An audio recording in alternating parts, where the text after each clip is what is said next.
اب یہ فیصلہ تو آپ نے سنا دیا، مگر اب قابیل جو بھائی تھا اس کے دل میں اپنے بھائی کے لیے حسد پیدا ہو گیا کہ یہ وہ لڑکی ہے جس سے مجھے شادی کرنی تھی، اس کو مل گئی، اور بالآخر اس حسد کی بنا پر قابیل نے حابیل کو قتل کر دیا۔ اس دنیا میں سب سے پہلا اگر قتل ہوا ہے تو وہ بھائی نے اپنے بھائی کا کیا، اور وجہ کیا بنی؟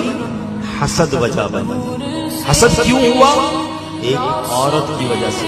اس سب باتوں کو سمجھنا ہے۔ ایک بندہ جو ہے مردود ہو گیا تکبر کی وجہ سے، حسد کی وجہ سے، دوسرا بھائی نے بھائی کو قتل کیا حسد کی وجہ سے اور عورت کی وجہ سے۔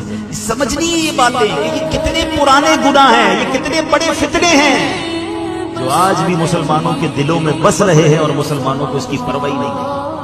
حدیث پاک کا مضمون ملتا ہے کہ جب تک دنیا میں کوئی بھی قتل ناحق کیا جائے گا اس کا گناہ جو ہے قتل کرنے والے کو تو ملے گا ہی، قابیل کو بھی ملے گا، کیونکہ اس نے یہ طریقہ ایجاد کیا۔